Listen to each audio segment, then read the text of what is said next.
ఏమీ చేయలేదు. నిజంగా మన బ్రతుకులు బాగిలేవు. ఏమీ చెయ్యకుండానే మన దినాలు గడిచి వెళ్ళిపోయాయి. ఆ విధంగా కొనసాగుతున్నటువంటి ప్రయాణాలు మన జీవితాలు ఎలా ఉన్నాయో మీరు బాగా ఆలోచించుకోవాలి. మన పరిస్థితులు జాగ్రత్తగా గమనించండి. మనం ఏ స్థితిలో ఉన్నామో జాగ్రత్తగా గమనించండి. నూతన సంవత్సరము, కొత్త సంవత్సరంలోనికి అడుగుపెట్టాము. ఆనందంగా ఉండేందుకు మీరు ఏదన్నా ప్రయత్నించండి. ఆనందంగా ఉండే మాటలు ఏమన్నా మాకు చెప్పండి. నూతన సంవత్సరానికి సంబంధించిన మాటలు ఏమన్నా మాకు చెప్పండి అని మీరు ఆలోచించకూడదు.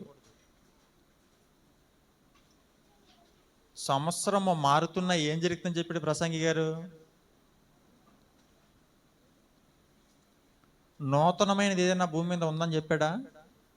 మునుపు ఉండినదే ఇప్పుడు కూడా ఉంది. సూర్యుడు ఏమన్నా నూతనంగా పుడుతున్నాడా? మరలానా ముందు పుట్టినవాడే మళ్ళా పుడుతున్నాడు. ఎలా పుడుతున్నాడు? ఉదయాన్నే ఉదయిస్తున్నాడు, సాయంకాలానికి మరలా అంతే. ఇది దినదినము జరుగుతూ ఉంది. ఇది క్రమంగా జరుగుతూ ఉంది. కొత్తది అనుకోవడానికి భూమిపైన ప్రత్యేకంగా ఏమీ లేదు. కోట్ల సంవత్సరాల నుంచి ప్రకృతి ఒడిలో దేవుడు పెట్టినటువంటి ఈ సృష్టి, ఈ ప్రయాణం ఒక్కసారి ఆయన కీ ఇచ్చి వదిలాడు ఈ యూనివర్సల్ సిస్టమ్కి. అది తిరుగుతూనే ఉంది, ఎక్కడ ఆగలేదు. తండ్రి అయిన దేవుడు ఒక్కసారి ఈ సిస్టమ్ని తయారు చేసి దాన్ని ఒక్కసారి ఇలా ట్రోల్ చేసి వదిలాడు. అది రన్ అవుతూనే ఉంది. అది నూతనం నూతనం నూతనం అనుకోవడానికి ఏమీ లేదు. యూనివర్సల్లో సూర్య కుటుంబం చుట్టూ ఉన్న గ్రహాలు కూడా ప్రతి తన కక్షలో తిరుగుతూ ఉంటుంది. ప్రతి దానికి ఒక వేవ్ ఉంటుంది. ఆ వేలోనే అది రౌండ్ కొడుతూ ఉంటుంది. మీకు అప్పుడప్పుడు బొమ్మ వేస్తుంటారు కదా, గ్రాఫిక్స్లో చూపిస్తూ ఉంటారు కదా యూనివర్సల్లో సూర్య కుటుంబం చుట్టూరు ఉన్న గ్రహాలు ఎలా ఉంటాయి.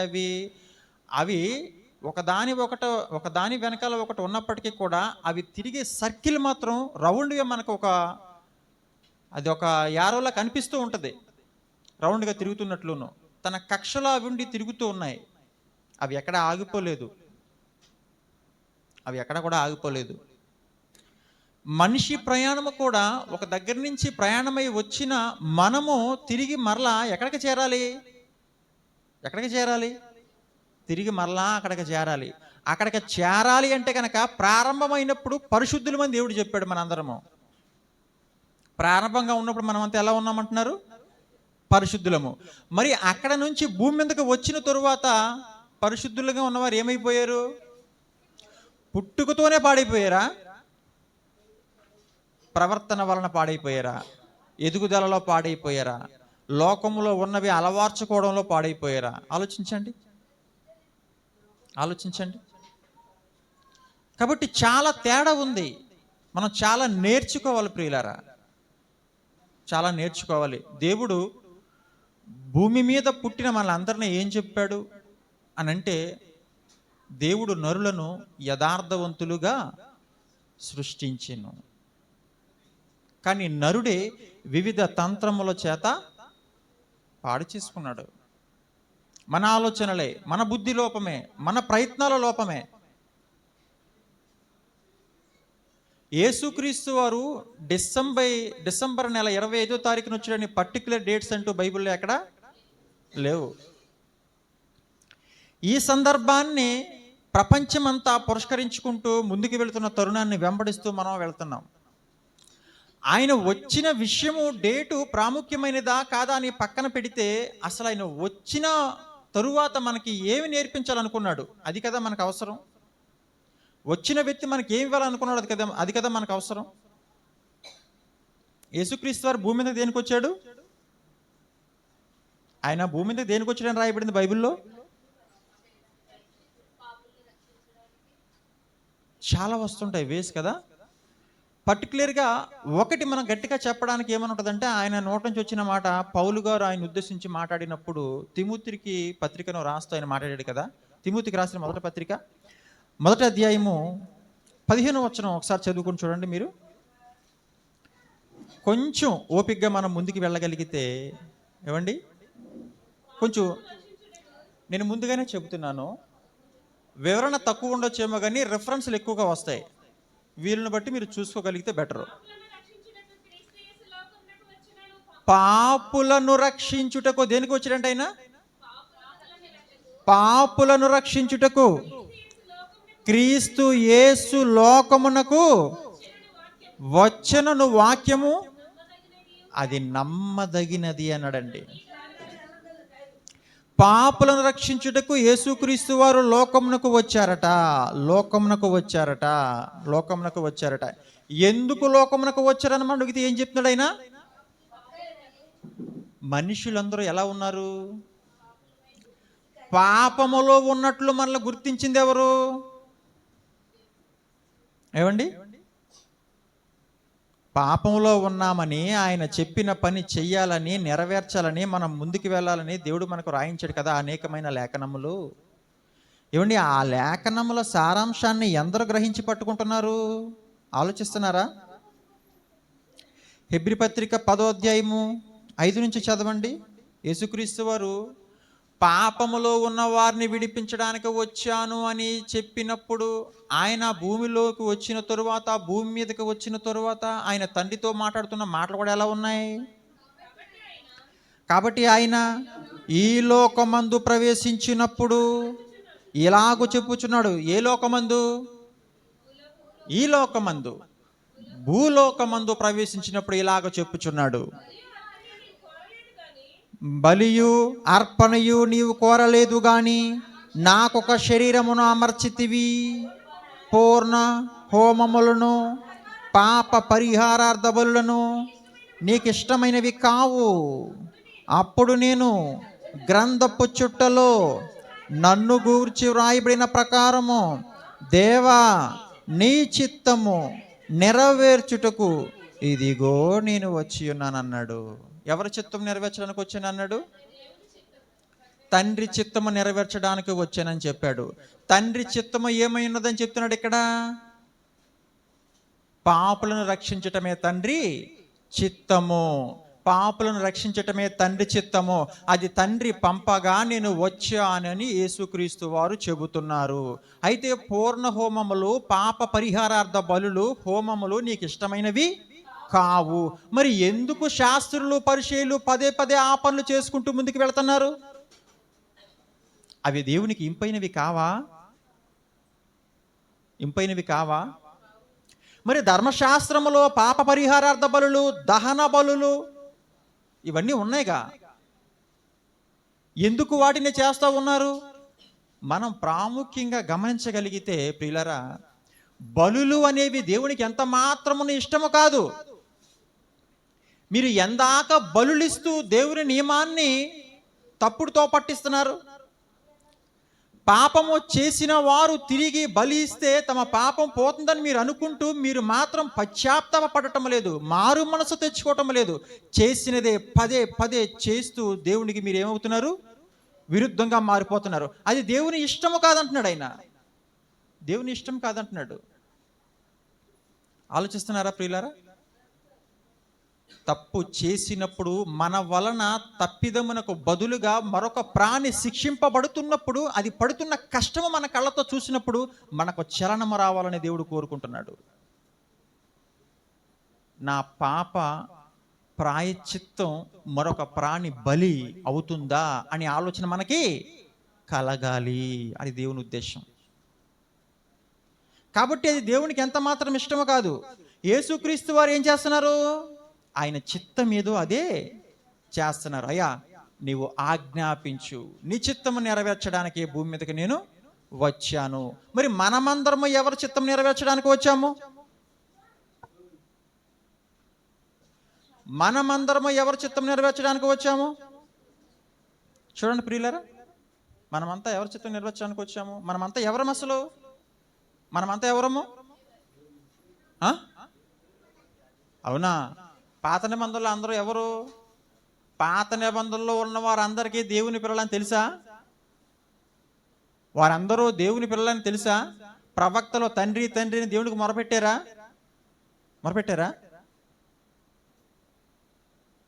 ఆలోచించండి. గలతీయులకు రాసిన పత్రిక, అపోస్తలుడైన పౌలు గలతీయులకు రాసిన పత్రిక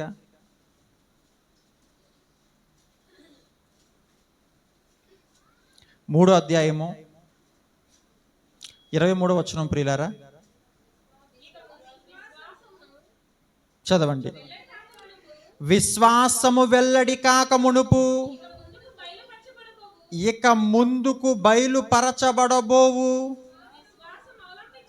విశ్వాసం అవలంబించవలసిన వారముగా చెరలో ఉంచబడినట్టు మనము ధర్మశాస్త్రమునకు లోనైన వారమవుతిమి.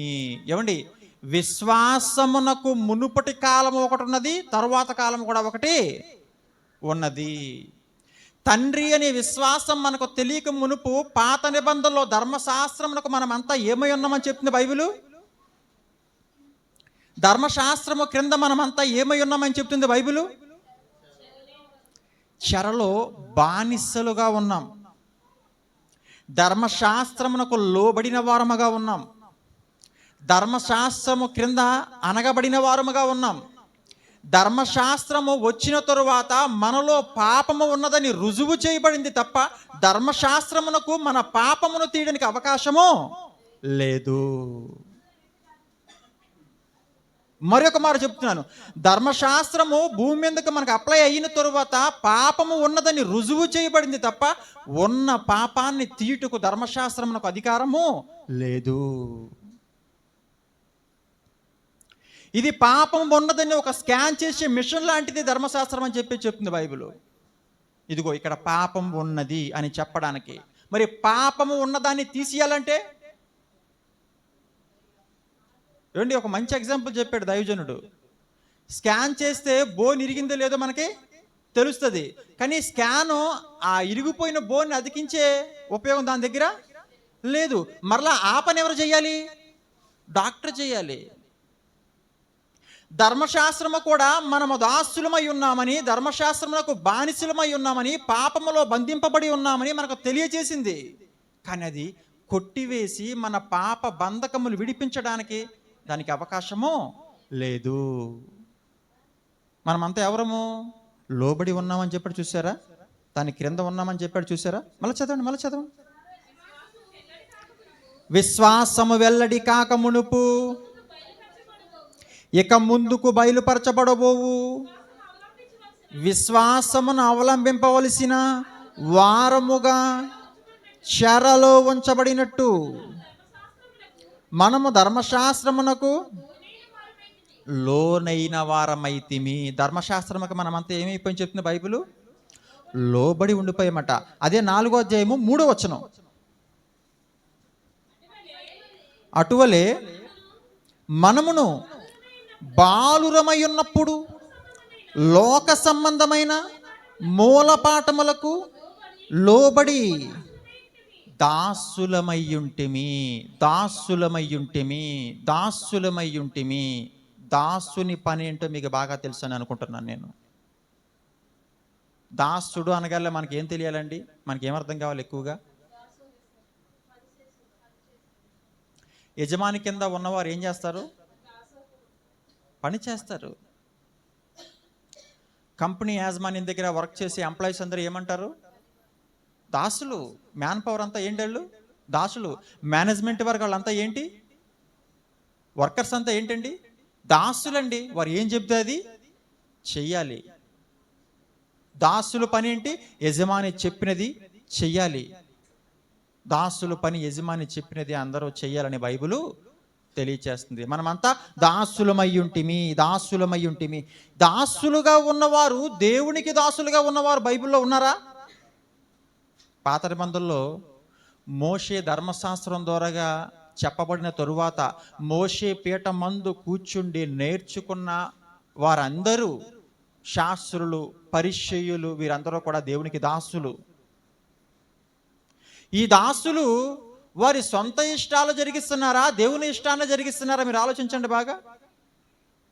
ఏమండి, నూతన సంవత్సరంలో ఏదో నూతనంగా ఉండాలి కానీ ఇదేంటండి అనుకుంటున్నారా? నూతనంగా ఏముంటుందండి? కొత్తగా ఏదైనా ఉంటుందా మీకు? ఏం చెప్పింది బైబిల్? మునుపున్నదే మరలా వస్తుంది. ఆలోచించండి. దేవుని కోసం మనం ఫలించడమే కనిపించటం లేదు. అన్నీ యథావిధిగా జరుగుతూనే ఉన్నాయి. జరుగుతూనే ఉన్నాయి. అర్థమవుతుంది కదా మీకు? పాత నిబంధనలో మోషే పీఠమందు నేర్చుకుని అగ్రగణ్యులుగా పేరుగాంచబడ్డ శాస్త్రులు, పరిశీలన ఈ వర్గముల వారందరూ కూడా దాసరికపు వ్యవస్థలో ఉన్నవారు దేవుని చిత్తాన్ని ప్రజలకు బోధించి నిలబెట్టవలసిన వారై ఉన్నప్పటికీ కూడా వారు ఆ క్రమంలో సక్రమంగా ముందుకు వెళ్ళలేకపోయారు. ఎందుకని మనం అలాగ ఆలోచించాలి? వారు దాసరికపు వ్యవస్థలో ఉండి దేవునికి సరిగ్గా శిష్యరకంగా వారు పాటించకుండా వారు స్వనీతిని స్థాపింపబూనుకొనుచున్నారు. మీకు తెలుసు మార్కు సువార్త చూడండి ఒకసారి. మార్కు సువార్త 7వ అధ్యాయము 6-7 వచనాలు. మార్కు సువార్త 7వ అధ్యాయము 6-7 వచనాలు. అందుకైనా ఈ ప్రజలు పెదవులతో నన్ను గరపరచుదురు గాని వారి హృదయము నాకు దూరముగా ఉన్నది. వారు మానవులు కల్పించిన పద్ధతులు దైవోపదేశములని బోధించుచు నన్ను వ్యర్థముగా ఆరాధించుచున్నారని వ్రాయబడినట్టు అంటున్నాడు. చూసారా? వారందరూ ఎలా ఉన్నారట? వేషధారులు. ఎందుకని? వారు స్వంత పద్ధతులను దైవోపదేశములను వారు బోధిస్తున్నారు. దేవుని దాసులు ఎవరు చెప్పినది చేయాలి? ఎవరు చెప్పింది చేయాలి? దేవుడు ఏది చెబితే అదే చేయాలి. ఆయన ఏది ప్రజలకు చెప్పమంటే ఆ పనే చెప్పాలి. ఏ పనులు వారిని చెయ్యమనంటే ఆ పనులే వారు చెయ్యాలి. వారు చెయ్యరు. దేవుడు చెప్పినట్లుగా వారు ప్రవర్తించట్లేదు. అలాగని రాయబడింది లేఖనం.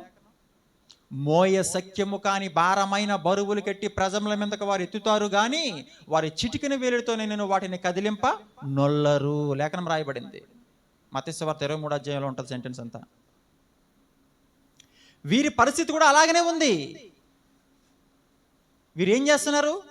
వీరి మనసులో కలిగినటువంటి ఉద్దేశాలను దైవోపదేశములని బోధిస్తూ మనుషులను తప్పుడు త్రోవ పట్టిస్తున్నారు. దేవుని దాసులకు ఉండవలసిన లక్షణాలు అవి ఆలోచించండి. ఏమండి? ఇంకా ముందుకు వెళ్దాం. ఇర్మియా గ్రంథం స్పీడ్గా ఉండండి. 23వ అధ్యాయము ఇర్మియా గ్రంథము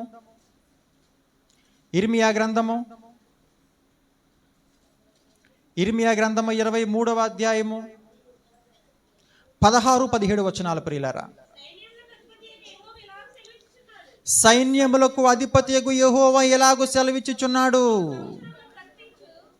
మీరు ప్రవచనములు ప్రకటించు ప్రవక్తల మాటలను ఆలకింపకుడి. వారు మిమ్మును భ్రమపెట్టుదురు.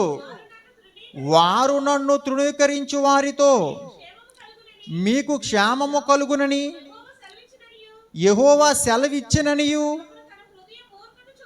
ఒకడు తన హృదయ మూర్ఖత చొప్పున నడువగా వానితో మీకు కీడు రాదనియు చెప్పుచు యెహోవా ఆజ్ఞను బట్టి మాట్లాడక తమకు తోచిన దర్శనమును బట్టి పలుకుదురు.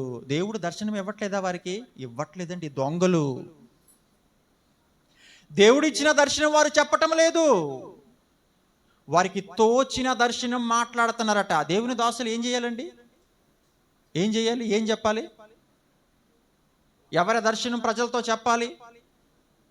ఇర్మియా గారు పూర్వమే ఈ సంగతి మాట్లాడారు. క్రొత్త నిబంధనలో యేసుక్రీస్తు వారి దగ్గర ఈ మాటలన్నీ మరొకసారి రిపీట్ చేయబడ్డాయి మనకి. ప్రవక్తలు చెప్పని మాటలు, దేవుని ప్రవక్తలు చెప్పని మాటలు. మరి పేరుకు దేవుని దాసులు వారు ఎలా ఉంటారని చెప్పాడు ఇక్కడ. వారు స్వనీతి, వారు స్వప్రయోజనం, వారి మనసులో పుట్టే దర్శనాలు మాట్లాడతారట. మరి దేవుని దాసులు ఏం చేయాలండి? దేవుని దాసులు అయితే ఏం చేయాలి? అందుకనే దాస్యరకములో ఉన్నవాడు నిజంగా ఎవరికి అర్థం కాదు ఈ విషయం. బైబిల్లో ఉన్న సంగతులు అందరికీ అన్ని విధాలా అర్థం కావండి. భక్తులు నిజంగా బైబిల్ మీద అధ్యయనం చేసిన వారు, బాగా చదివిన వారు, అనేక విషయాలలో నిపుణులైన వారు ఈ సంగతిలో చాలా విషయాలు మనకు తెలియచేస్తున్నారు. పెద్దలు నిజంగా దైవజనులు ఉన్నతంగా వారు అధిక సమయాన్ని బైబిల్ మీద సమయాన్ని వెచ్చించి అనేకమైన సంగతులు లోలోతుల్లో ఉన్న విషయాలు వారు తెలుసుకొని మనందరికీ బోధించటం వలన, బోధిస్తూ వారు ప్రయాసపడుతుంటే విని నేర్చుకోవాలన్న తలంపు మనకి ఉండటం లేదు ప్రియులారా, ఉండకుండా పోతుంది. పూర్వం మనమంతా ధర్మశాస్త్రమును బట్టి ఏమై ఉన్నామని చెప్పింది బైబిలు? దాసులండి. దాసులు ఎక్కడి వరకు పరిమితం? ఏమండి, గలతీ పత్రిక మళ్ళీ 4వ అధ్యాయం 21, 23.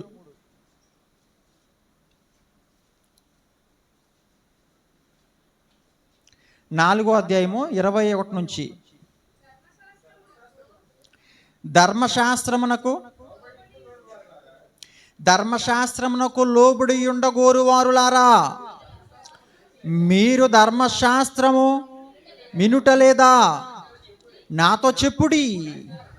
దాసి వలన ఒకడును, స్వతంత్రిరాలి వలన ఒకడును, 2 కుమారులు అబ్రహామునకు కలిగిరని వ్రాయబడి ఉన్నది కదా. ఎలా పుట్టారట? దాసి వలన ఒకరు పుట్టారు, వాగ్దానము వలన ఒకరు పుట్టారు. దాసి వలన పుట్టిన వారు ఇష్మాయేల్ అయితే, వాగ్దానం వలన పుట్టిన వారు శారా కుమారుడు ఎవరు? ఇస్సాకు. ఏవండి, మీకు సంగతి అర్థం కావాలి, జ్ఞాపకం ఉంచుకోవాలి, మర్చిపోకూడదు ఎవరు కూడా. చదవండి. అయినను దాసి వలన పుట్టినవాడు శరీర ప్రకారముకు పుట్టెను, స్వతంత్రాలి వలన పుట్టినవాడు వాగ్దానమును బట్టి పుట్టెను. ఏవండి, వాగ్దానమును బట్టి పుట్టిన వారు ఎవరట? ఇస్సాకు. మరి శరీర ప్రకారంగా పుట్టినవారు? వాగ్దానమును బట్టి పుట్టినటువంటి ఇశ్రాయేలులో నుంచి దేవుడు చెప్పినటువంటి ఆత్మ సంబంధమైన మాటలే ప్రజల్లోనికి రావాలి. అబ్రహామును బట్టి ఆశీర్వదింపబడ్డారు అందరూ కూడా. కానీ దాసి వలన పుట్టిన శరీర సంబంధమైన పాలన ప్రజల్లోనికి వచ్చింది.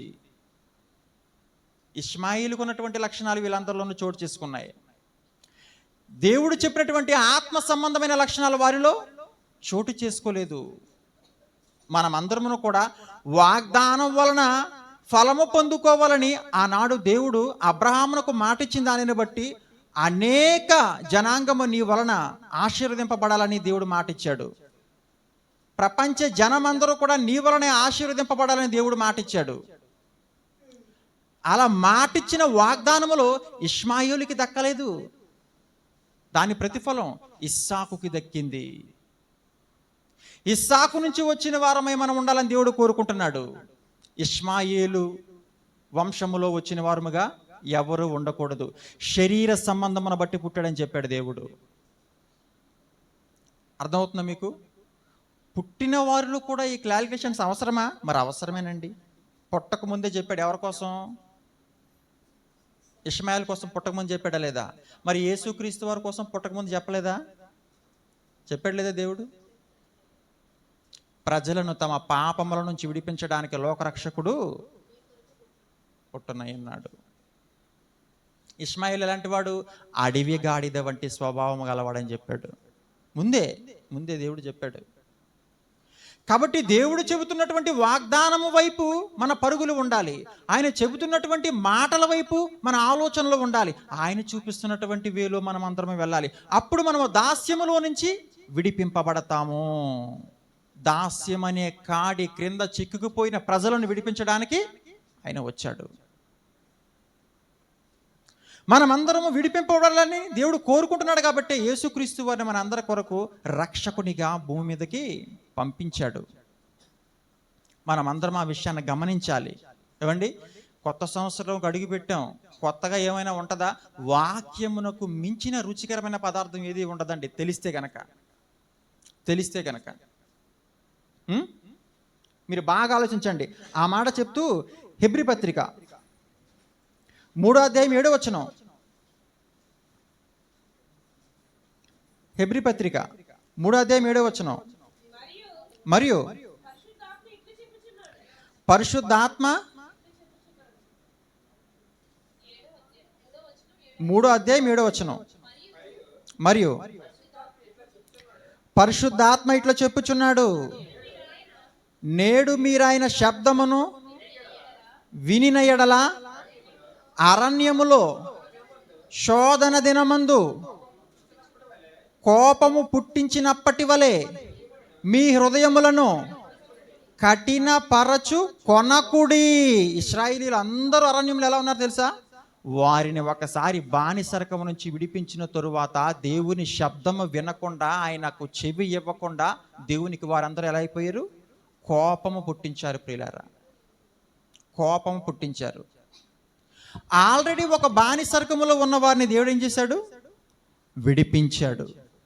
అక్కడ నుంచి విడిపించి వారికి వాగ్దాన భూమిలోకి పంపించి వారి వలన ప్రపంచానికి ఏదో చెప్పాలని దేవుడు ప్రయాసపడుతూ ఉంటే, మరలా అరణ్యంలోకి వచ్చి దేవుని పైన వీరందరూ ఏం చేస్తున్నారు? సనుగుళ్ళు, సంశయాలు. నిలకడగా ఉండదండి సమాజం. ఎక్కడ చూడండి సమాజం నిలకడగా ఉండదు. కాబట్టి ఆ విషయాలు మీరు జాగ్రత్తగా ఆలోచించాలి. ఏమండి, కొంచెం స్పీడ్గా వెళ్ళాలి, ఇంకా ముందుకు వెళ్ళాలి. ఇంకా ఇంట్రడక్షన్లో ఉన్నాం మనం. 8వ అధ్యాయం, ఇదే ఎబ్రీ పత్రిక 8వ అధ్యాయం 7వ వచనం. ఎలాగనగా ఆ మొదటి నిబంధన లోపము లేనిదైతే రెండవ దానికి అవకాశం ఉండనేరదు. మీకు అర్థమవుతుందా మాట? మొదటి నిబంధన లోపము లేనిదై ఉంటే కనుక రెండో నిబంధన అనగా క్రొత్త నిబంధన రావాల్సిన అవసరమే లేదు. ధర్మశాస్త్రము వలనే మనమంతా పాపములో నుంచి విడిపింపబడితే, ధర్మశాస్త్రములో నుంచే మనకందరికీ రక్షణ ఉంటే కనుక, ధర్మశాస్త్రమే మనల్ని అందరినీ పాపపు నియమం నుంచి విడిపించి స్వర్గాన్ని ఇవ్వగలిగితే కనుక క్రొత్త నిబంధనకు అవకాశమే లేదు, అవసరం లేదన్నాడు దేవుడు. కానీ ధర్మశాస్త్రానికి ఏమీ లేదు, మనలను విమోచించే అథారిటీ దానికి లేదు. కాబట్టి క్రొత్త నిబంధన వైపు రావాల్సి ఉన్నది అని చెప్పాడు. క్రొత్త నిబంధన వైపు మనమంతా రావాల్సి ఉన్నది అని చెప్పాడు. ముందుకు వెళ్దాం, ఇంకా ముందుకు వెళ్దాం. మత్తయి సువార్త 13వ అధ్యాయము.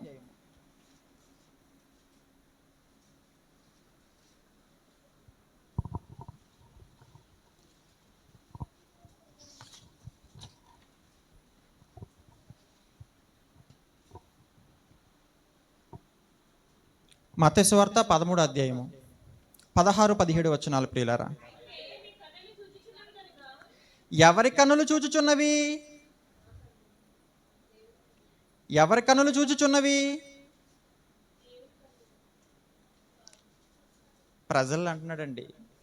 యేసుక్రీస్తు వారు తన ముందు ఉన్నటువంటి శిష్యుల బృందంతో మాట్లాడుతున్నాడు. ఏమని మాట్లాడుతున్నాడు? అయితే మీ కన్నులు చూచుచున్నవి కనుక అవి ఏంటి? ధన్యములైనవి. మీ చెవులు వినుచున్నవి కనుక అవి ధన్యములైనవి. అనేక ప్రవర్తలను నీతిమంతులను మీరు చూచు వాటిని చూడగోరియు చూడకపోయిరి, మీరు విను వాటిని వినగోరియు వినకపోయిరని మీతో నిశ్చయముగా చెప్పుచున్నాను. ఏమి చూడగోరి వారు చూడకపోయారు, ఏమి వినగోరి వారు వినకుండా పోయారు. ప్రవక్తల నోట క్రీస్తుని గూర్చిన మాట మీరు విన్నారు కదా. రక్షకుడు రాబోతున్నాడు. ప్రజలను తమ పాపములోంచి విడిపించడానికి రక్షకుడు రాబోతున్నాడు. ఒక చక్కటి పరిపాలన రాజు వలన జరగబోతుందని క్రీస్తుని గూర్చి అనేకమైన ప్రవచనాలు పాత నిబంధనలో అనేకమైన రాయించాడు దేవుడు. వారందరూ ఈ రక్షణ కొరకు ఎదురు చూశారట, కన్నులారా చూద్దామని. కానీ వారు ఏం చేశారు? చూడలేకపోయారు. ఒక దావీదు చూడలేకపోయాడు, ఒక మోషే చూడలేకపోయాడు, ఒక సమూయేలు చూడలేకపోయాడు. అర్థమవుతుంది మీకు? ఒక ఇర్మియా చూడలేకపోయాడు, ఒక యెషయా చూడలేకపోయాడు. క్రీస్తును గూర్చి ప్రవచించిన అనేక మంది భక్తులు, ప్రవక్తలు వారందరూ చూడలేకపోయారు. వాళ్ళందరూ చూడలేకపోయారు, వినలేకపోయారు. నా మాటలు వినాలని ప్రయాసపడి, మరి మీరు చూశారు, వింటున్నారు అని యేసుక్రీస్తు వారు ఉన్న తరంలో ఉన్న వారితో మాట్లాడుతున్నాడు ఆయన. వారు చూడాలనుకున్నారు, చూడలేకపోయారు. వారు వినాలనుకున్నారు, వినలేకపోయారు. మీరు చూస్తున్నారు, వింటున్నారు, మీరు ధన్యులు అన్నాడు. అర్థమవుతున్నాయా? ఈ రక్షణను గురించి, ఈ విమోచన గురించి, లోకానికి రక్షణను గురించి ఆయన వస్తాడు, ప్రజలను తమ సంఖ్యల నుంచి విడిపిస్తాడని వారందరూ సిద్ధపడ్డారు, కానీ చూడలేకపోయారు. ఎదురు చూపులతోనే, నిరీక్షణతోనే తమ కాలాన్ని వారు గడిపారు. ఇంకా చెప్పాలంటే పాత నిబంధనలో చెప్పబడిన ప్రతి మాట మొత్తం ఓపెన్ కాలేదని బైబిల్లో పూర్వమే దానియేలు గ్రంథంలో రాయబడింది. ప్రియులారా, చూడండి ఒకసారి. దానియేలు గ్రంథం 12వ అధ్యాయము.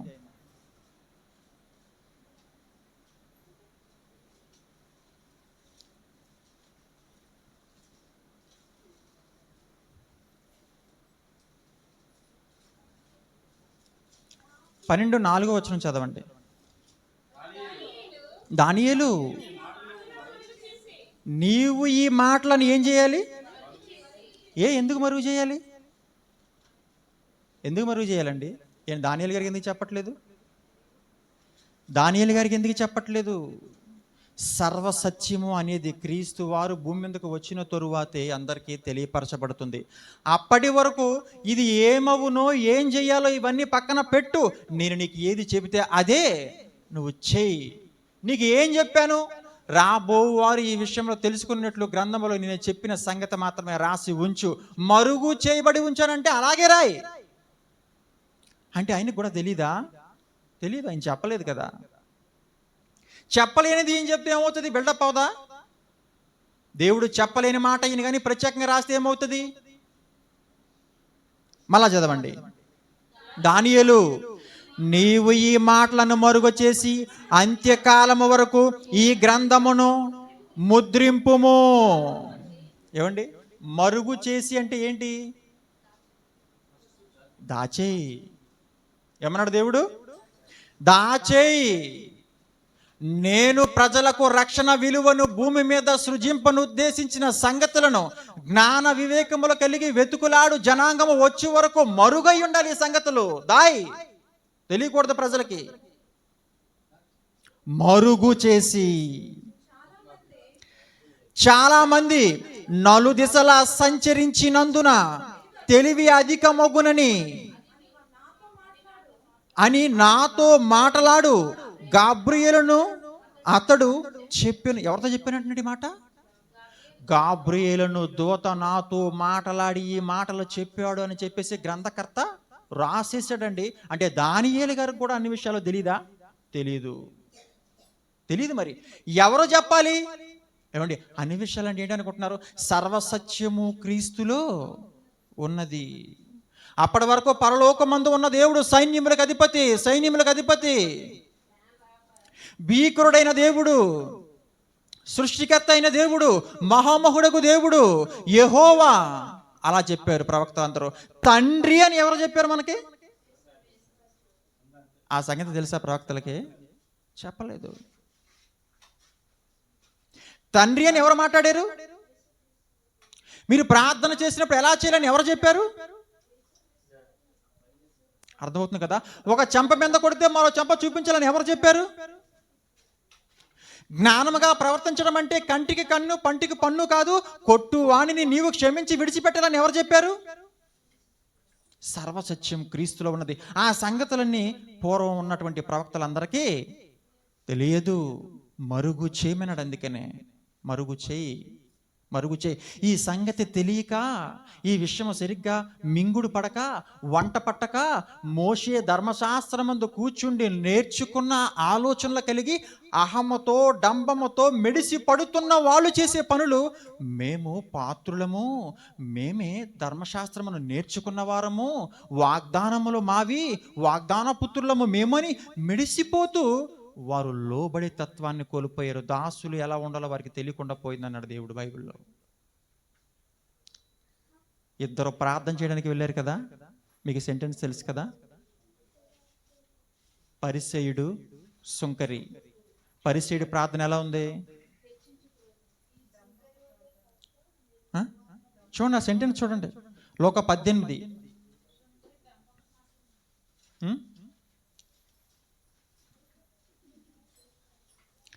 దాసులుగా ఉంటే సరిపోదు అని దేవుడు మనకు చెప్పాలని ప్రయత్నిస్తూ అనేక దినాలు ఎదురు చూశాడు. ఏమండి, 9, 10, 11 వచనాల్లో రాయబడిన సెంటెన్స్, తామే నీతిమంతులమని తమను నమ్ముకుని ఇతరులను తృణీకరించు కొందరితో ఆయన ఈ ఉపమానము చెప్పెను. ఏమని చెప్పబడింది మాట అక్కడ? ఏమని రాయబడిందండి? తామే నీతిమంతులమని ఇతరులను తృణీకరించు కొందరితో. తామే నీతిమంతులమని అనుకున్న వారు చెప్పిన మాటలు కరెక్టేనా? దేవుడు చెప్పాడు కరెక్ట్ కాదు. దాసుడు ఆ లక్షణంతో ఉండకూడదు అన్నాడు దేవుడు. తామే నీతిమంతులమని వారు అనుకుంటారంటే అర్థం ఏంటి? వారు స్వనీతిని స్థాపించబోనుకొనుచున్నారు. వారు చేసిన పనులను చెబుతున్నారు బయటికి, చేసిన పనులను చెబుతున్నారు బయటికి. ఏం చేశాడు? చేసినందుకు చెప్తున్నావు, హెచ్చించుకుంటున్నావు ఎందుకు నువ్వు? ఏవండి, ప్రార్థన చేయుటకై ఇద్దరు మనుషులు దేవాలయమునకు వెళ్ళిరి. వారిలో ఒకడు పరిసయుడు, ఒకడు సుంకరి. పరిసయుడు నిలవబడి, దేవా, నేను చోరులను, అన్యాయస్తులను, వ్యభిచారుల వలనైన ఇతర మనుషుల వలనైనను ఈ సుంకరి వలనైనను ఉండనందుకు నీకు కృతజ్ఞతాస్తుతులు చెల్లించుచున్నాను అని అన్నాడు. అదేంటిది? దేనికి హెచ్చించుకుంటున్నావు? నువ్వేం చేస్తున్నావు అని చెప్పాడు. వారమునకు 2 మారులు ఉపవాసం, సంపాదనలో 10వ వంతు చెల్లిస్తున్నాడు. నేను చెడ్డోడిని కాదు, పాపము చేయలేదు, దోషునిగా లేను, ఇగో ఈ మనుషుని వలన కూడా నేను లేను అని అంటున్నాడు. ఎంత ఘోరం అండి! దాసునికి ఉండవలసిన లక్షణం అహము ఉండకూడదని చెప్పాడు దేవుడు. నువ్వు చేసింది చెప్పుకుంటున్నావేంటి? నువ్వు చేసింది చెప్పుకుంటున్నావేంటి? నువ్వు ఇస్తే చెప్పాలా? సెల్ఫీలు తీస్తున్నారు అప్పుడప్పుడు మనోళ్ళు కూడా కొన్ని విషయాల్లోనే. చేసిన కార్యం చెప్పుకోవాల్సిన అవసరం లేదు. మీకు అర్థమవుతుంది కదా? ఏమండి, మా నాన్నకి ఏదైనా మంచి పని చేసి మా నాన్నకి చేసిన పబ్లిసిటీ చేసుకుంటే బాగుంటుందా? ఆలోచించండి. కన్న తల్లికి ఏదైనా సేవ చేసి, ఇదిగో మా తల్లికి ఇది చేసినని నీవు ఫోటో తీసుకొని సెల్ఫీ తీసుకొని పెడితే బాగుంటుందా? బాగుంటుందా? ఎవరికి చూపిస్తున్నావు? ఇంట్లో పొద్దున ఆల్జాములు పని చేసినటువంటి గృహ పరిపాలనలో ఉన్నటువంటి స్త్రీ కావచ్చు, బిడ్డలను పోషించే తండ్రి కావచ్చు, ఆ కుటుంబం కోసం నలిగిపోతూ ఉన్నవాడు, నేనే పోషించాను, నేనే నలిగిపోయాను, నేనే పోషించాను, నేనే నలిగిపోయాను, బాగుంటుందా? చెప్పొచ్చు అలాగా? కుటుంబ బాధ్యత, అందులో నీ పాత్ర, నువ్వు పోషించాలి, అలా ఉండాలి. దేవుడు తండ్రి అని తెలియక అప్పటి వరకు ఇష్టం వచ్చేట్లుగా మరుస్తున్నటువంటి మనుషులు చేసే పనులు. మీరు దేనికి? దాసుడు జీతానికి అలా పని చేస్తూ ఉంటాడు. మనం నెల రోజులు పని చేస్తే కంపెనీలోనికి వెళ్ళి నెలనాడు శాలరీ పడకపోతే కంపెనీ యాజమాన్యాన్ని వెంటనే మనం అడుగుతాం, నా శాలరీ ఎందుకు ఇవ్వలేదు అని. అర్థమవుతుందా మీకు? అర్థమవుతుందా? దాసుడు పని చేస్తే జీతానికి అర్హుడు. కంపెనీ యాజమాన్యంలో కంపెనీకి పని చేస్తున్నావు, నువ్వు జీతం తెచ్చుకోవడం న్యాయం, ధర్మం. ఒక యజమాని దగ్గర వాడబడుతూ ఉన్నవాడు పని చేసినందుకు రుణం తీసుకుంటాడు, అది ధర్మం, అది పద్ధతి. మరి మన తండ్రి దగ్గర గొప్పలు చెప్పుకుంటున్నావు, నువ్వు పని చేసిన దానికి మిస్టేక్ చేసేవాడు ఆయన. ఇంటి దగ్గర ఎవరైనా జీతం ఇవ్వాలని పిల్లలు పెంచుతారా? తండ్రికి చేసే సేవలో రుణము తీర్చుకుంటామని ఏమన్నా చేస్తారా? బాధ్యతని చేస్తారా? ఆ దగ్గర నుంచి ఏమన్నా ఆశించి చేస్తారా? ఆలోచించండి. దేవుని దాసులు ఎలా ఉండాలి? బదులు ఆశించకూడదు. అది దేవుని ప్రేమ, అది దేవుని ప్రేమ, బదులు ఆశించని ప్రేమ. ఏమండి, మనం మంచివారం కాదు, మంచివారము కాకపోయినా మనం పనుల వలనేమి మనం పరలోకం తెచ్చేసుకుంటాం మీరు ఎవరు అనుకోకండి. పనుల వలన పనులు చేసి మెప్పు పొంది మనము స్వర్గాన్ని తెచ్చుకోవాలని ఎవరో అనుకొనవద్దు. మనం ఇంకా పాపులమై ఉండగానే ఆయన కృప వలన మాత్రమే మనకు రక్షణ ఇచ్చానని చెప్పాడు దేవుడు. అవునా కదా? అవునా కదా? పరలోకం ఎలా ఇస్తున్నాడు తెలుసా? ఆయన మనం మెరుగుపరచబడ్డామని ఇవ్వట్లేదు సుమా. మనం ఇంకా పాపులమై ఉండగానే ఆయన కృప వలన మనకు వచ్చింది ఉచితంగా. అది యేసుక్రీస్తు వారు దయదలిసి మనకి ఇచ్చారు, మన పాపాలు 8 మంది వేసుకొని.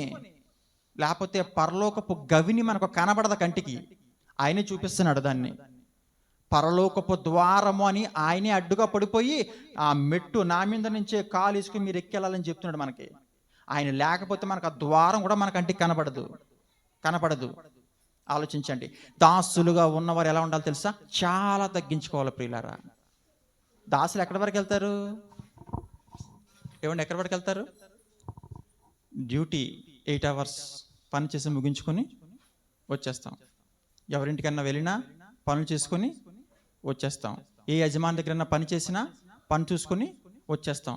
దేవుడు ఒక దాసునితోనే మనల్ని సరిపెట్టుకోవాలని చూడలేదు. నా పిల్లలు ఇలా ఉండకూడదు, ఇలా ఉండకూడదు, ఇంకా ముందుకు వెళ్ళాలని ఆశపడ్డాడు. అబ్రహాం గురించి మీకు తెలుసు కదా, మీకు తెలుసు కదా, అందరికీ తెలుసండి. తెలుసా లేదా? తెలుసా అన్న చేతండి ఒకసారి. అబ్రహాం గురించి మీకు తెలుసు కదా. అబ్రహాం గారికి ఒక బిరుదు ఇవ్వబడింది. ఏం బిరుదు అది? దాసుడు ఎక్కడి వరకు వెళ్తారు? పని చేసి వచ్చేస్తారు. కానీ స్నేహితుడికి ఏముంది? ఇప్పుడు ఇంటికి వచ్చి మాట్లాడుతూ టీ తాగుతూ పరిస్థితులు షేర్ చేసుకొని చనువు పెరిగింది. అబ్రహాంతో ఏం చెప్తున్నాడు? ఆదికాండం 18వ అధ్యాయము 17వ వచనం. ఆదికాండం 18వ అధ్యాయము 17వ వచనంలో ఏం చెప్తున్నాడు ఆయన? అప్పుడు యెహోవా నేను చెయ్యబోవు కార్యము అబ్రహామునకు దాచెదనా. అబ్రహాముకి ఎందుకు చెప్తున్నాడు? చూసారా ప్రియులారా? అబ్రహామునకు ఎందుకు చెప్తా? మీరు ఇప్పటి వరకు చూసినటువంటి రెఫరెన్స్లు అన్నిటి యొక్క సారాంశము కూడా దాసుడు ఉన్న స్థితిని మనకు జ్ఞాపకం చేశాడు దేవుడు. దేవుడు దాసరికపు వ్యవస్థలోనే మనల్ని ఉంచాలని కోరుకోకుండా ఆ స్థితి నుంచి మరి యొక్క స్థితికి కూడా మనలను పిలిచాడు. ఒక మనుషునితో మనం ఏదైనా ఒక స్టేజ్కి వెళ్ళాలి అంటే కనుక ఫస్ట్ స్నేహం చేసి ముందుకు వెళితేనే కానీ మనం అది ఆ గౌరవం కన్నా ప్రశంసల కన్నా మనం అర్హులంగా ఎంచబడము. కొంత ప్రయాణం సాగాలి. అలా సాగి వెళుతున్న ప్రయాణాల్లో అందరూ స్నేహితుడనే బిరుదుని సంపాదించుకున్నారా? భక్తులు చాలామంది ఉన్నారు కదా బైబిల్లో. మరి అందరికీ దక్కలేదు. ఎందుకలా? కొందరికే దక్కింది, కొందరికే దక్కింది. ఏమని రాయబడింది? మళ్ళీ చదవండి. అప్పుడు యెహోవా నేను చెయ్యబోవు కార్యము అబ్రహామునకు దాచెదనా. అబ్రహాము నిశ్చయముగా బలము గల గొప్ప జనమగును. నేను చెయ్యబోవు కార్యము నేను అబ్రహామునకు దాచను అంటున్నాడు దేవుడు. యెషయా గ్రంథము 41వ అధ్యాయము. యెషయా గ్రంథము 41వ అధ్యాయము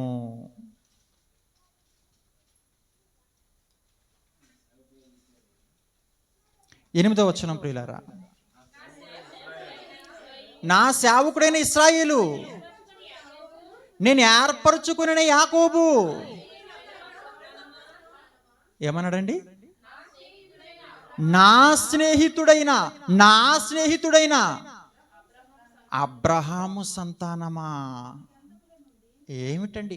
ఆది కాండములో ఎక్కడో పరిచయం చేసుకున్నటువంటి అబ్రహాము, ఎక్కడో పరిచయం ఉన్నటువంటి అబ్రహామును మరలా క్రీస్తుకు పూర్వం 700-800 కాలంలో ఉన్నటువంటి యెషయా ప్రవక్త గారి ద్వారా మరలా జ్ఞాపకం చేసుకుని రాస్తున్నాడంటే అంటే దేవుడు మరిచిపోయాడు? అసలు అన్ని తరాలు ఉన్నాయి మధ్యలోనే. మర్చిపోయాడా? మర్చిపోలేదండి, మర్చిపోలేదు. స్నేహితుడు అనే పదాన్ని మరిచిపోలేదు. చూసారా? అక్కడతో ఆగిపోయాడా? ఏమండి, అక్కడతో ఆగిపోయాడా? ఇంకా ముందుకు వెళ్ళండి. చూడండి, యాకోబు పత్రిక వచ్చేసరికి ఏం కాలం ఇది? క్రొత్త నిబంధన కాలం. అవును కదా? క్రొత్త నిబంధన కాలంలో మరలా ఎవరి కోసం ప్రస్తావించాడు? 2వ అధ్యాయము 23వ వచనం. 2వ అధ్యాయము 23వ వచనం. కాబట్టి అబ్రహాము దేవుని నమ్మెను, అది అతనికి నీతిగా ఎంచబడిను అను లేఖనము నెరవేర్చబడిను, మరియు దేవుని స్నేహితుడని అతనికి.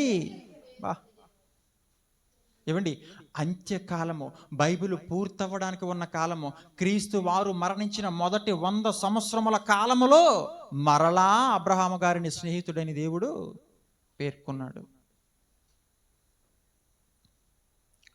దాసరికపు వ్యవస్థ నుంచి వారందరినీ విడిపించి స్నేహితుల దారికి అందరినీ తీసుకురావాలని దేవుడు ప్రయాసపడ్డాడు. ఏమండి, అన్ని విషయాలు మనము దాసులతో చెప్పుకుంటామా? మన దగ్గరికి పని చేయడానికి వచ్చిన వారితో దాసులతో అన్ని విషయాలు చెప్తామా? మన మనసులో బాగా చెప్పుకుంటామా? చెబుతామా? ఎవరికైనా మనం పని చేయడానికి వచ్చిన వారికి అన్ని విషయాలు చెప్తామా? మరి స్నేహితునికి మన మనసులో బాధ చెప్పుకుంటాం. నిజమైన స్నేహితుడైతే అన్నీ చెప్పుకుంటాం. మన దగ్గర ఉన్నటువంటి విషయాలలో జరిగిన విపత్తులలో లోపము లేకుండా ప్రతిదీ పంచుకొని మరీ షేర్ చేసుకుంటాం. అందుకనే స్నేహితుని కోసం బైబిల్ కూడా గట్టిగా ఒక మాట చెప్తూ, నిజమైన స్నేహితుడైతే దుర్దశలు ఏం చేయడట? వదిలిపోడట. అలాంటి స్థితిని కలిగినటువంటి అబ్రహాము దేవునితో స్నేహాన్ని గెలుచుకొనగలిగాడు. దేవుని స్నేహితుడని పేరు పెట్టబడింది. ఏమండి, పని చేసి వెళ్ళిపోతున్నారు అందరూ.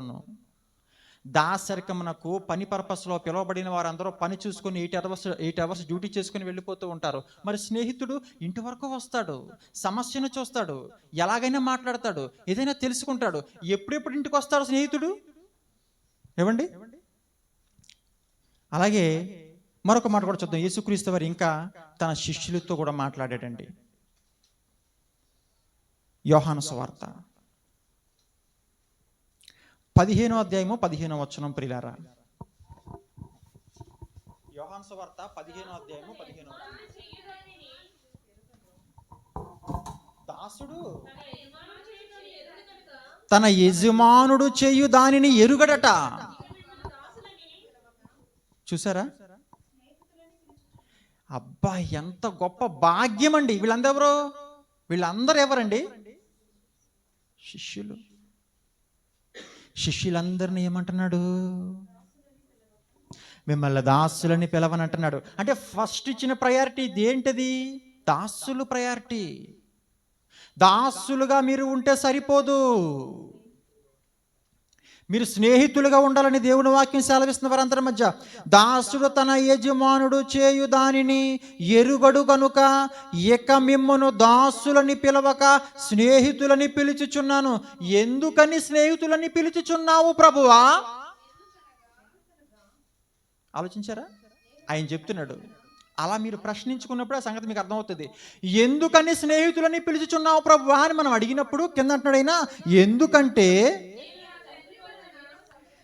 నేను నా తండ్రి వలన వినిన సంగతులన్నిటినీ మీకు తెలియచేసి తిని. నాలో అసలు మర్మం ఏది లేకుండా మీకు నేను మొత్తం నా స్నేహితులు గనుక మీరు నాతో పాటు కాడి మోస్తారని చెప్పాను. చెప్పిన వీరు ప్రభువుతో పాటు కాడి మొయ్యాలా, యోధాలాగా భుజం ఎరపాలా? ఆలోచించండి. మనతో పాటు నడుస్తారు, మనతో పాటు తిరుగుతారు, ప్రతి పరిస్థితిలో మనతో పాటు ఉంటూ మనలో ఉన్న ప్రతి బలహీనతను తెలుసుకొని మనలో ఉన్న లోపాలను పసిగట్టి, ఏమండి, మనకు గొయ్యి తవ్వుతారు. కానీ క్రీస్తు అంటున్నాడు, మీరు నన్ను మోసం చేస్తారని కాదు, మీరు నా స్నేహితులు అని నా తండ్రి నాకు తెలియచేసిన ప్రతి సంగతిని మీకు నేను చెప్పేశాను. ఎందుకు దాయకుండా మీకు చెప్పాను? మీరు తండ్రి ఇంటిలో నమ్మకమైన వారిగా ఉంటారని. ఏమంటే మనం ఎలా ఆలోచించాలి ప్రియులారా? స్నేహితులు ఎలా ఉండాలండి? దేవునికి స్నేహితులైతే ఎలా ఉండాలి? యెహోవా అయిన దేవునికి స్నేహితుడైన అబ్రహాము తన నమ్మకత్వాన్ని స్థిరపరుచుకున్నాడు. మోషే దేవునికి నమ్మకస్తుడిగా ఉండి నా ఇల్లంతటిలో నమ్మకమైన వాడిని స్థిరపరచుకున్నాడు. దావీదు నా ఇష్టానుసారుడైన మనుషుడు, నా ఉద్దేశములన్నీ ఎరిగిన వాడిని స్థిరపరచుకున్నాడు. ఏమండి, దేవునితో స్నేహం అంటే ఆషామాషి అనుకుంటున్నారా? ప్రభువుతో స్నేహానికి వెళ్ళిన విశ్వాసులందరినీ కూడా ఆయన బృందంగా పేర్కొని, ఇదిగో మీరందరూ ఇకపైన దాసులు కారు, నాకు స్నేహితులే. ఎందుకంటే తండ్రి చెప్పిన ప్రతి మాటను మీకు తెలియచేసేసాను, నేను ఇది దాచుకోలేదు. చూసారా ప్రియులారా? దేవుడు ఎంత చక్కగా ఈ మాట మాట్లాడాడో. మీరు నన్ను ఏర్పరచుకొనలేదు, మీరు నా పేరట తండ్రిని ఏమి అడుగుదురో అది ఆయన మీకు అనుగ్రహించినట్లు మీరు వెళ్ళి ఫలించుటకును మీ ఫలము నిలిచిండుటకును నేను మిమ్మల్ని ఏర్పరచుకుని నియమించి ఉంటిని. ఏమండి, ఎంత గొప్ప పని వారందరికీ అప్పగించాడు. పని అంత బాధ్యత వారందరికీ అప్పగిస్తే ఏదో రుణము కావాలని దాసునిగా ఉన్నవాడు చేసేటట్లు చేసి నీ దగ్గర నుంచి మేము జీతం ఆశించే పనులు చేస్తామని తిరిగితే అసలు కుమారత్వానికి కానీ లేదంటే స్నేహతత్వానికి కానీ ఏమైనా కొంచెం అర్థం ఉందా ప్రియులారా? ఆలోచించండి. చాలా బాధ్యత. స్నేహితుడికి మనకున్న ప్రతి బలహీనత చెప్తున్నట్టు అర్థం ఏంటి? కష్టంలో ఉంటామండి, పెద్ద ఇబ్బంది జరిగింది, హాస్పిటల్కే వెళ్ళిపోయాం, చాలా ధనమే అవసరమైంది, నమ్మకమైన స్నేహితుడు ఉన్నాడు, కబురు తెలియజేయకుండా బాధపడుతున్నాం, ఏదో రకంగా కబురు చేరింది, వచ్చేస్తాడు ప్రేమించే స్నేహితుడు కాబట్టి వచ్చేసి ఏం చేస్తాడండి? ఎరా నేను లేనా, మర్చిపోయావా, ఎందుకు నువ్వు ఒక్కడవే గుట్టకలు మింగుతున్నావు, ఎందుకు నాకు షేర్ చేయలేకపోయావు? సంతోషంలోనే కానీ కష్టంలో నేను నీకు జ్ఞాపకం రానా అని నిజమైన స్నేహితుడైతే మందలించి మరీ మాట్లాడతాడు. ఆ అవసరతను, ఆ కష్టమును తనతో పాటు ఒక భుజము తోడినిచ్చి ఆ బరువుని ఎత్తడానికి ప్రయాసపడతాడు. మరి జీతగాడు, దాసుడు, జీతగాడు ఏం చేస్తాడు? నా జీతం నాకు వచ్చిందా లేదా, నా పని 8 hours డ్యూటీ చేసానా లేదా, ఆ తర్వాత ఇంట్లో వాళ్ళు, ఆ ఇంట్లో కావాల్సిన వాళ్ళు, బంధువులు ఎవరు ఎలా పోతే నాకెందుకు, నా జీతం నాకు కావాలి. అంతవరకే దాసర్కప వ్యవస్థ. స్నేహితునికున్న వ్యవస్థ వదిలిపోడండి, నమ్మకస్తులుగా ఉంటారు. అందుకే మీరందరూ ఎలా ఉండాలన్నాడు? నాకు స్నేహితులు, మీరు కొంచెము కాలము తొట్టిల్లినను తర్వాత మీరు స్థిరపరచబడతారని దేవుడు వారందరినీ కూడా ఆశీర్వదించాడు. ప్రభు వారందరినీ కూడా ఆశీర్వదించాడు. మీరు స్థిరపరచబడాలి, నమ్మకత్వాన్ని కొనసాగించాలి, ప్రపంచ పటమునందు ఈ విషయాలన్నీ మీరు తెలియచేయాలి, నమ్మకంగా మీరు బ్రతకాలి. ఆయన భూమి మీదకు వచ్చి దాసర్కప వ్యవస్థ ఏంటో వారికి చూపించాడు. స్నేహం అనుకున్నటువంటి భావం ఏంటో ఆయనకి చెప్పాడు. చెప్తున్నాడా? ఇంకా చూడండి, లోకసువార్త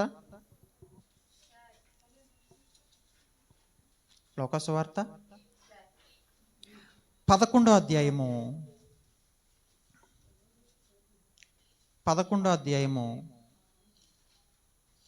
5 నుంచి చూడండి ప్రియులారా. మరియు ఆయన వారితో ఇట్లా, నేను మీలో ఎవనికైనా ఒక స్నేహితుడుండగా అతడు అర్ధరాత్రి వేళ ఆ స్నేహితుడి యొద్దకు వెళ్ళి, స్నేహితుడా నాకు 3 రొట్టెలు బదులిమ్ము, నా స్నేహితుడు ప్రయాణము చేయుచు మార్గములో నా యొద్దకు వచ్చి ఉన్నాడు, అతనికి పెట్టుటకు నా యొద్ద ఏమీ లేదని అతనితో చెప్పిన ఎడల అతడు లోపలనే ఉండి, నన్ను తొందర పెట్టవద్దు, తలుపు వేసి ఉన్నది, నా చిన్నపిల్లలు నాతో కూడా పండుకొని ఉన్నారు, నేను లేచి ఇయ్యలేనని చెప్పునా ఆలోచించండి. అతడు తన స్నేహితుడైనందున లేచి ఇయ్యకపోయినను, సిగ్గుమాలిని మాటికి అడుగుట వలన, అర్థమవుతుందా? అడుగుట వలనైనను లేచి కావలసినవన్నీ ఇచ్చును కదా. అంటే స్నేహభావము ఏ స్థాయికి వెళితే పలుమార్లు అడిగి మరీ కావలసింది పట్టుకు వెళ్ళడానికి మనం నిలబడతాం. మీకు ఇంకోటి అర్థమవుతుందా? స్నేహితుడు ఏమండి ఏ టైంలో వచ్చినా రిసీవింగ్ ఉంది. దాసుడు 8 hours డ్యూటీ టైం, సాయంకాలం 6 డ్యూటీ దిగి ఇంటికి జాబ్. ఇంట్లో పని చేయడానికి వచ్చిన వాడు కూడా కొంత టైం పర్మిట్ ఉంటుంది, ఆ టైం వరకు పని చేసి వెళ్ళిపోతారు. మరి స్నేహితుడు అర్ధరాత్రి వచ్చాడు. బైబిల్ ఏముంది ఇక్కడ? అర్ధరాత్రి వస్తాడు. కష్టం వచ్చినప్పుడు అర్ధరాత్రి అయినా స్నేహితుడిగా ఫోన్ చేస్తారు.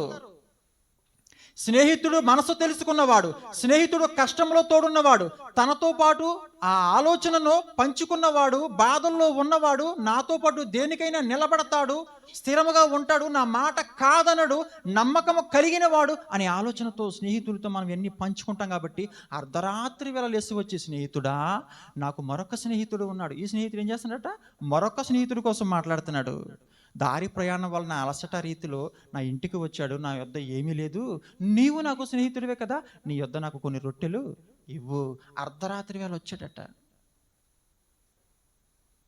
ఏమండి, స్నేహభావం ఏ స్థాయిది? డెవలప్ అయింది కదా, ముందుకు వెళ్ళింది కదా. దేవుడు చెబుతున్నాడు, మనము దాసులముగానే ఉంటే సరిపోదు, స్నేహితులిగా మనము మారాలి. ఎవరితో స్నేహం చేస్తారు? ఎవరితో చేస్తారు స్నేహం మీరు? గూగులా? బెస్ట్ ఫ్రెండా? ఏమండి, మొబైలా? లోకమా? విలాసమా? ధనమా? మనం ఎవరికి స్నేహితులుగా ఉండాలి ప్రియులారా? అవన్నీ ఉన్నా లేకపోయినా, మరణించిన మరణ వేదన నుంచి మనల్ని విడిపించగలిగినటువంటి యేసుక్రీస్తు ప్రభుల వారితో మనం స్నేహం చెయ్యాలి కదా. లాజరు చనిపోయి 4 దినాలు గడిచిపోయింది. దేహము మృత కళేబరము కుళ్ళు పట్టేసి ఉంటది. ఇప్పుడు తీయడానికి కుదరదు. తన మంచి స్నేహం వారితో పంచుకున్నందుకు గాను నీవు నమ్మకం ఉంచమ్మా, దేవుని కార్యం చూస్తావన్నాడు. లాజరు లేచి రా.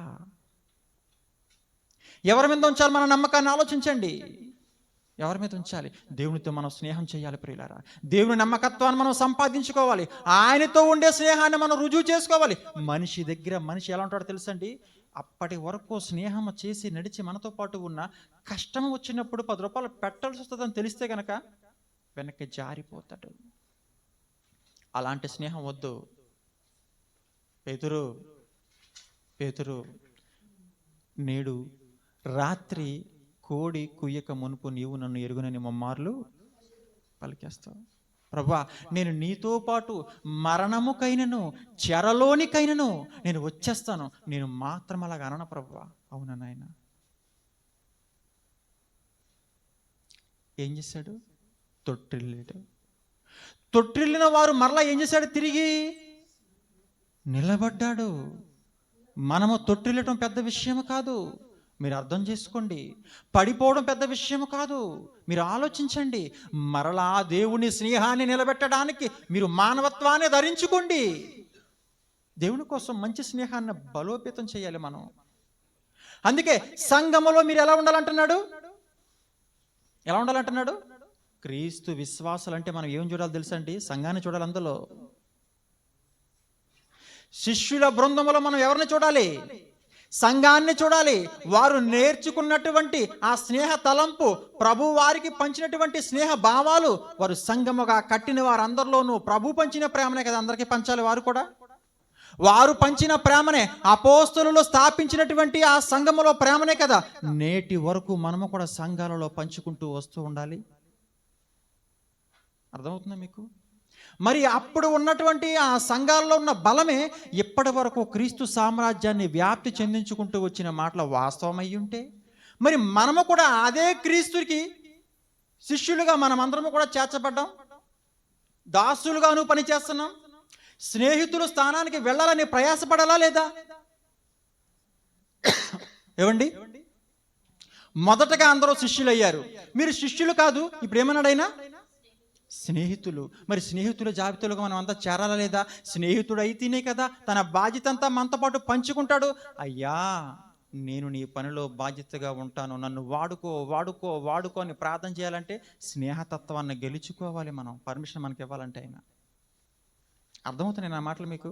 ఏమండి, ముగించాలనిపిస్తే చెప్పండి, ఒకసారి ముగించేస్తాను.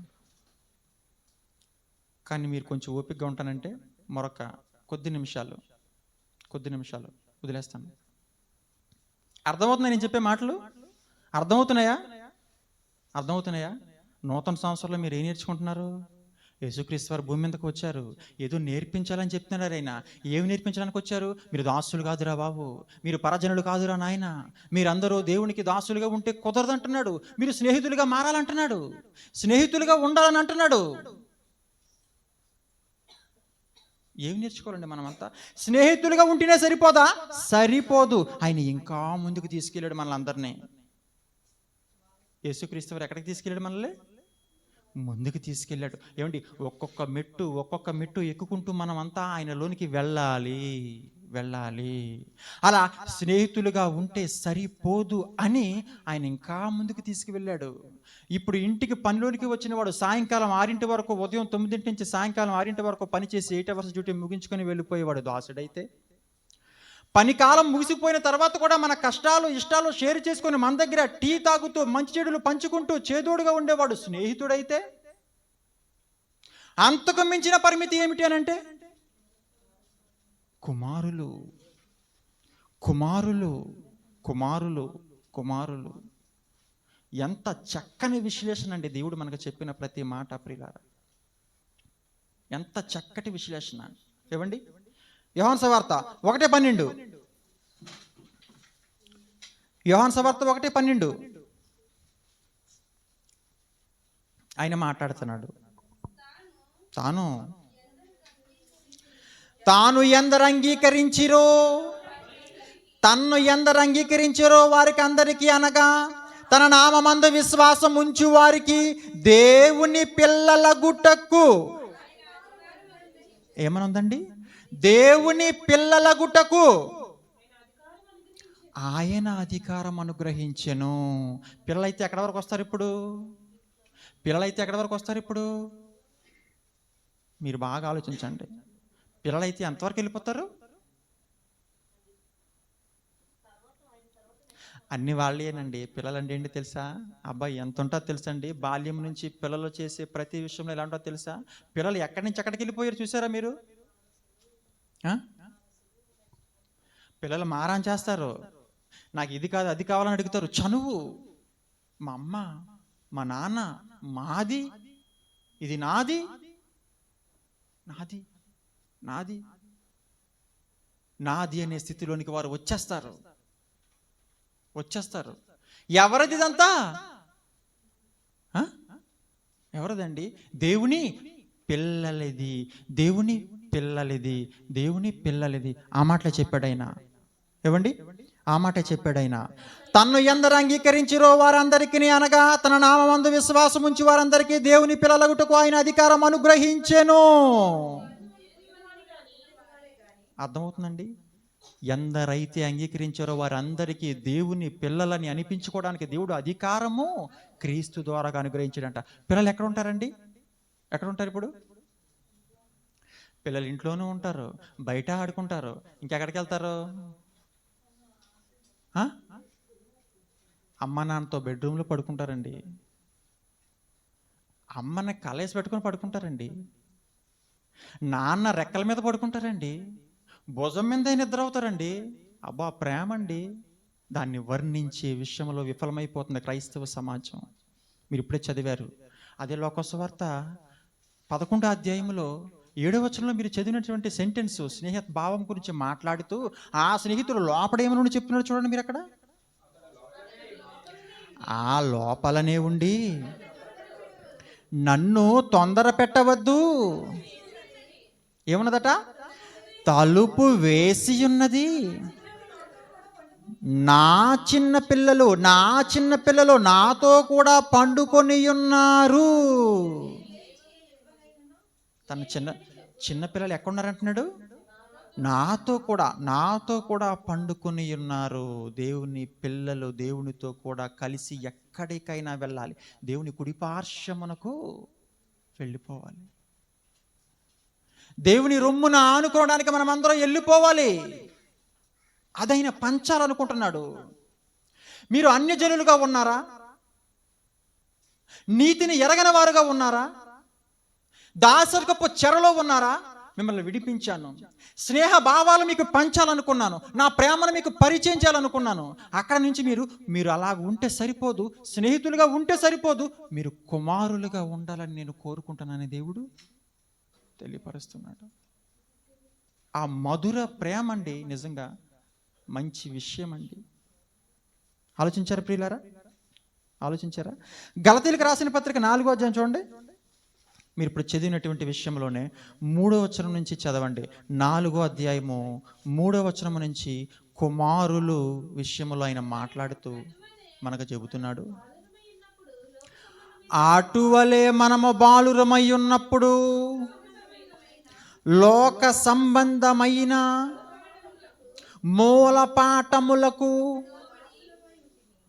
లోబడి ఉంటిమి, మూలపాఠములకు లోబడి ఉంటిమి, దాసులమై ఉంటిమి.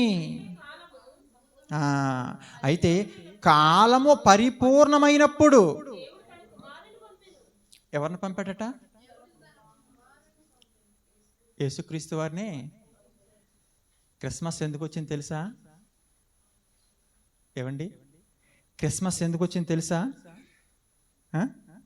అందుకేనండి వచ్చింది, అందుకనే వచ్చింది. మీరు ఆలోచించారు ఆ విషయాన్ని? ఆలోచించండి మరొకసారి. అయితే కాలము పరిపూర్ణమైనప్పుడు దేవుడు తన కుమారుని పంపెను. ఆయన స్త్రీ యందు పుట్టి మనందరినీ తండ్రికి కుమారుల్ని చెయ్యాలని ఆయన వచ్చాడట. ధర్మశాస్త్రానికి ఎందుకు లోబడ్డాను తెలుసా? లోబడిన మీ అందరి కాడిని తీసేయడానికి నేను లోబడి ఆ భారాన్ని నా భుజాలకి ఎత్తుకోవడానికి దానికి లోబడ్డాను అన్నాడు ఆయన. పాపము తీయడము ధర్మశాస్త్రం వలన కాదు, దాన్ని తొలగించాలంటే దాన్ని పరిపూర్ణం చేయాలి, నెరవేర్చాలి. అది మనుషులలో ఏ ఒక్కరి వలన కాదు. పాపము లేని నరుడెవరు లేరు. మరి ఆ పాపము చేయకుండా ధర్మశాస్త్రాన్ని నెరవేర్చి తీసివేయాలంటే కనుక పాపమే చెయ్యని క్రీస్తు వారు తన భుజములకు ధర్మశాస్త్రాన్ని ఎత్తుకున్నాడు. మన మీదనున్న కాడిని తన భుజాలకైనా తీసుకున్నాడు. అర్థమవుతుందా ప్రియులారా? కాబట్టి మనల్ని అందరినీ ఆయన ఏం చేయని వచ్చాడు తెలుసా? పుత్రులనుగా మనల్ని చెయ్యాలని వచ్చాడు. ముగించేస్తాను ప్రియులారా. కుమారులు అయితే బాధ్యత ఎలా పంచుకోవాలి? ఏవండి, ఎప్పుడైనా ఆలోచిద్దాం సమయం ఉన్నప్పుడు. చాలాసేపు మాట్లాడాను అనిపించింది నాకు. దేవుని వాక్యాన్ని మీరు జాగ్రత్తగా మనసులో పెట్టుకోండి. కుమారులు జీతం కోసం పని చేయకూడదు. మీకు అర్థమవుతుందా? ఏదో ఇస్తారని మీరు దాసుల్లాగా ఆలోచించకూడదు. స్నేహితుల్లాగా కాసేపు ఉండి వెళ్ళిపోయేవారుగా కూడా ఉండకూడదు. కుమారుడు అంటే వారసుడు ప్రతి పరిస్థితిని ఎదుర్కొని తండ్రి తరువాత సింహాసనాన్ని అధిష్ఠించడానికి సిద్ధపడి ఉండాలి. ఎందుకు? పని చేసి ఇది చేసినని వెళ్ళపెత్తారు. ఏదైనా పని చేస్తే చేసేనని ఆలోచనకి వెళ్ళిపోతారు. కంక్లూడింగ్ చేస్తున్నాను. ఏంటంటే చివరి మాటలు రిఫరెన్సెస్ ఉన్నాయి కానీ టైం కాదు. ఏవండి, మీరు ఆలోచిస్తే అదే విషయాన్ని సమయము గడిచేట్టుకోలేది మనం పని చేసి కుర్చీలు వేస్తే వేసినని చెప్పుకుంటారు ఎందుకని? ఏదైనా చిన్న చందా ఇస్తే ఇచ్చానని చెప్పుకుంటారు ఎందుకని? ఇది చేసిననే గర్వపు ఆలోచన మనుషులతో చెప్పకపోయినా మనసులో పొంగిపోతూ ఉంటారు ఎందుకని? తల్లికి సేవ చేశానని మెడిసిపడ్డానికి వీల్లేదు, తండ్రి కాళ్ళు పిసికినని మెడిసిపెట్టడానికి వీల్లేదు, తండ్రి పనిని బాధ్యతగా ఎత్తుకుని ముందుకు వెళ్తున్నానని చేసేనని డబ్బు వేసుకోవాల్సిన అవసరం లేదు. చెయ్యవలసినంత మనం చేస్తున్నాము కానీ చెయ్యకూడని విషయం ఏమి మనం చేయటమో లేదు. దానికి ఎందుకు పొంగిపోవాలి? దానికి ఎందుకు మనం ఏదో రకంగా మారిపోవాలి? ఎంత బాధ్యత ఉంటే, ఎంత పని చేస్తే అంత పని మనము చేసి ముందుకు వెళ్ళాలి తప్ప ఎక్కడా కూడా మనం హెచ్చింపును మాత్రం చూసే ప్రయత్నమో చెయ్యకూడదు. ఎందుకంటే బాధ్యత కుమారులు. మనము పొద్దునాల్జాములో ఇంటిల్లో చాకిరీ అంతా చేసి నేను పని చేసి అలసిపోయిన నీ కుటుంబం వారి దగ్గర, పిల్లల దగ్గర రుణం ఆశిస్తుందా కన్న తల్లి? బిడ్డలందరినీ పోషించడానికి రోజంతా కష్టపడి రాత్రి ఇంటి చేరినటువంటి తండ్రి నా బిడ్డల కోసం ప్రయాసపడ్డానని బాధ్యతగా ఉంటాడు తప్ప తిరిగి పిల్లల నుంచి ఏదన్నా ఆశిస్తారా తండ్రి? తల్లిదండ్రుల నుంచి ఏది ఆశించడానికి ఉండదండి. అది బాధ్యతగా మనము చెయ్యాలండి. వారు చేస్తున్న పనిని బాధ్యతగా మనము ఎత్తుకొని ఆ భారాన్ని మొయ్యాలని మనం అనుకోవాలి. ఎందుకంటే ఆ ఇంటిలో వారసత్వం మనది, ఆ ఇంటినున్న వారసత్వం మనది. వారసులమై ఉంటే దేవుని తాలూకా ప్రతి బాధ మనము ఎత్తుకోవాలి. తండ్రితో పాటు కష్టపడడానికి మనం వెళ్ళాలి, తండ్రితో పాటు పనులు చేయడానికి మనం వెళ్ళాలి, తండ్రి బాధ్యతను మనము కూడా మొయ్యాలి. ఆయన పడుతున్న తపన మనము కూడా అనుభవించాలి, ఆయన కాచిన కన్నీళ్ళలో మనము కూడా పాలు పంచుకోవాలి. అలా చేశాడు కాబట్టి యేసుక్రీస్తు వారు ఆయన కుడిపార్శ్వమునకు హెచ్చింపబడ్డాడు. మనందరికీ కూడా తండ్రి చెప్పిన సంగతిలో చెప్పానని చెప్పాడు. మనము కూడా వాటిని చెయ్యాలి, ఆయన ఇష్టాన్ని నెరవేర్చాలి, వారసత్వాన్ని మనము రుజువు చేసుకోవాలి. ప్రియులారా, అర్థమవుతున్నాయా మాటలు మీకు? కాబట్టి ఇంత విశ్లేషణ క్రమంగా మనం వీటన్నిటిని కూడా అనుసరించి ముందుకు వెళ్ళినప్పుడే ఆయనలో పరిపూర్ణ దశకు మనం ముందుకు వెళ్ళగలుగుతాం. అలాంటి ఆలోచనతో మనం బ్రతికినప్పుడే మనం మరణిస్తే మనశ్శాంతిగా తండ్రి చెంతకి వెళ్తామని గుండె మీద చేసుకొని పడుకోగలుగుతాం. ఎక్కడ మనం నిలిచిపోయామో, దాసుని చరిత్ర దగ్గర ఆగిపోయామో, అన్యుల చరిత్ర దగ్గర ఆగిపోయామో, చేస్తున్నామని డంబమనే మనం చేసుకుంటున్నామేమో. ఏమంటున్నాడు పరిసయ్యుడు? నేను 10వ వంతు ఇచ్చాను, నేను ఉపవాసం ఉంటున్నాను, నేను దొంగతనం చేయట్లేదు, వ్యభిచారం చేయట్లేదు, అతనిలా లేను. ఏంటది? ఎవరి కోసం చేస్తున్నావు అవన్నీ? నీ తండ్రి వారసత్వం నీకు ఉన్నది. ఆయనకున్నవన్నీ మనవే. మనం బాధ్యతగా ఉండాలని చెప్తున్నాడు. తప్పిపోయిన కుమారుని విషయంలో 2 క్యారెక్టర్లు మనకు చూపించాడు. ఇంటిని విడిచి వెళ్ళిపోయిన కుమారునికి తండ్రి ప్రేమ అర్థం కాలేదు. తిరిగి వచ్చిన కుమారుని చేర్చుకున్నాడని ఇంట్లో ఉన్న కుమారుడు కూడా తండ్రి మీద అలిగి కూర్చున్నాడు. ఇద్దరికి తండ్రి మనసు అర్థం కాలేదు. అలా ఉండకూడదు. ఎప్పుడు పెట్టినా పెట్టకపోయినా, చూసినా చూడకపోయినా తండ్రే. నాన్న మారిపోతాడండి లైఫ్ టైంలో? మారిపోతారా? అమ్మ మారిపోతుందా? మారరు. కన్న తండ్రి అయిన దేవుని విషయంలో నలిగి జీవించాలి మనం. ఈ భూమి మీద ఉన్న తల్లిదండ్రులైనా చేసే విషయంలో కొంచెం విఫలమైపోతారేమో కానీ, చూసే విషయంలో విఫలమైపోతారేమో కానీ, మన కన్న తండ్రి అయిన దేవుడు మాత్రం ఇచ్చిన మాట తప్పనిసరిగా నెరవేర్చడానికి సమర్థుడు. కనుక ఆయన మీద విశ్వాసంగా మనం ముందుకి కొనసాగాలి. వారసత్వపు దృష్టిలోనికి మనం వెళ్ళేంత వరకు మన ప్రయాణాన్ని కొనసాగిస్తూనే ఉండాలి. ఎక్కడా కూడా పడిపోకూడదు. ఇట్టి మాటలతో మనందరి హృదయాలు కట్టబడి దేవుని ఉన్నతమైన స్థితిలోనికి చేరుకోవాలని మనస్ఫూర్తిగా కోరుకుంటూ ఈ మాటలు ముగిస్తున్నాను.